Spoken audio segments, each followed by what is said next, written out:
This is a silicon sphere. A 1 kilogram sphere of silicon 28 atoms. There are about 2.15 times 10 to the power 25 of them. The raw materials used to make it was worth 1 million euros. But now that it has been so precisely sculpted, it cost more than 3 million euros. This sphere of silicon is the roundest object in the world. But the earth is also pretty round, isn't it? Well, if this was the earth, then the highest mountain and the deepest ocean would be just 5 meters apart. But why would you invest millions of euros and thousands of man hours perfecting a pure polished silicon sphere? Well, to redefine the kilogram. The kilogram was in trouble since 1799. Until 16th of November 2018, it was defined as the mass of a platinum iridium alloy cylinder in a climate controlled locked vault in the basement of the International Bureau of Weights and Measurement on the outskirts of Paris. But over the last centuries, careful measurement of this international prototype kilogram and in theory the identical national standards from around the world have shown that their masses were divergent, up to about 50 micrograms. Remember that this piece of metal is the foundation of our modern world. Having a standard of mass that changes is unacceptable. Plus, the kilogram was the last SI unit to be defined by a physical object rather than a constant of nature. The meter, for example, earlier used to be defined as the length of a platinum bar in Paris. But in 1983, it was redefined as the distance light travels in 1 over 299,792,458 of a second. This definition means that the speed of light is set exactly to 299,792,458.000 etc. meters per second. How this works is, first you take the existing definition, say the length of that meter bar, and you measure carefully as you can how it relates to a physical constant of the universe, the speed of light in this case. Then you set the exact value of that constant and use it to redefine how long a meter is. This looks like a circular process, but importantly, it moves the point of truth off the physical object and onto the unchanging constant of our universe. Naturally, the thought was to do the same thing with the kilogram. But how? By using which constant? And how it's even related to the silicon sphere we talked about earlier, when we want to get rid of any physical object to redefine the kilogram.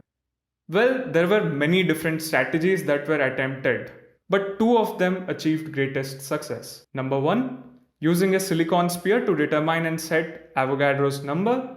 Number two, to use the Watt balance, aka the Keeble balance, to determine and set Planck's constant.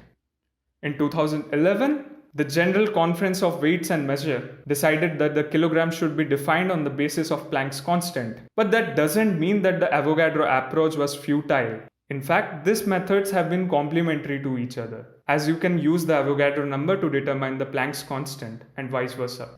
Now scientists were able to compare all of their different findings from physics by this Keeble balance method and more of this chemistry method of Avogadro number to determine what Planck's constant exactly is. So ultimately both of these approaches were used to redefine the Planck's constant and Avogadro number simultaneously. In this module, we will just focus on the silicon sphere method and how it was used to determine and set the Avogadro's number. A typical material is composed of huge number of atoms and molecules. The Avogadro number makes it easier to express the huge amount of atoms or molecules in a material. Earlier, the Avogadro constant was technically defined as the number of atoms in 12 gram of carbon-12. That number was equal to about 6.02 times 10 to the power 23 carbon-12 atoms. This quantity constitutes 1 mole.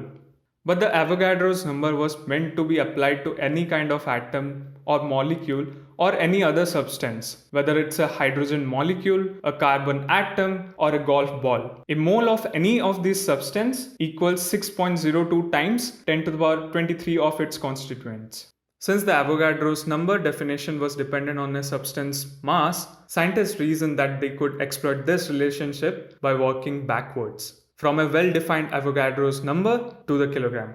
First, though, they needed to define the Avogadro's number with great precision, with a relative uncertainty of just 20 parts per billion.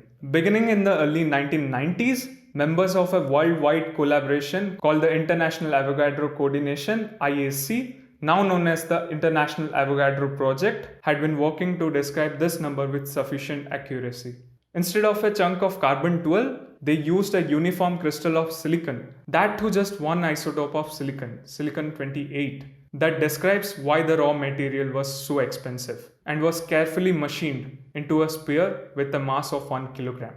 With precise geometrical information, the mass and the dimensions of the sphere, as well as the spatial parameters of the silicon crystal lattice, they use the well-known mass of each individual silicon atom to calculate the total number of atoms in the sphere. And this information in turn determined the value of Avogadro's number.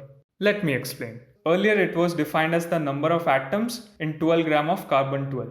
But using this approach, the number of silicon atoms in the sphere weighing 1 kilogram is known. This means a gram of this sphere will contain this number of atoms, and 28 grams of this silicon-28 sphere has these many number of atoms. And that's how we fix the Avogadro's number. For the SI redefinition, several measurements of this silicon sphere were used to determine the value of Avogadro's number at 6.022-14076 times 10 to the power 23 constituents per mole. The newly redefined Avogadro's number provides a new recipe for realizing the kilogram. Measurements from both the experiments, that is the Keeble balance and Avogadro project, were used to determine the final value of Planck's constant. The final value is 6.626070,150 times 10 to the power minus 34 kilogram meter square per second. On 16th of November 2018, scientists from nearly 60 countries voted to retire the prototype kilogram. And then the whole hall erupts with congratulations and applause. The kilogram, ampere, Kelvin, and mole were redefined at this meeting in terms of new permanently fixed values of Planck's constant, elementary charge, Boltzmann's constant, and Avogadro's number, respectively. But wait, we were just redefining the kilogram, right? How 4 of the 7 fundamental SI units can be redefined in a single day? Well, that's because you can't redefine the kilogram in isolation. The 3 other base SI units depends on the kilogram. Therefore, after the vote, scientists agreed to fix the Planck's constant, the charge of an electron, Boltzmann's constant, and the Avogadro number exactly to these values so that they all agree with each other. Hence, defining all the SI units based on the values of the constant of our universe. The kilogram is now defined in terms of 3 fundamental physical constants: the speed of light, c, a specific atomic transition frequency, and the Planck's constant. The formal definition is the kilogram, symbol kg, is the SI unit of mass. It is defined by taking fixed numerical value of Planck's constant h to be 6.62607015 times 10 to the power minus 34 when expressed in the unit joule second, which is equal to kilogram meter square per second, where the meter and the second are defined in the terms of speed of light and a specific atomic transition frequency.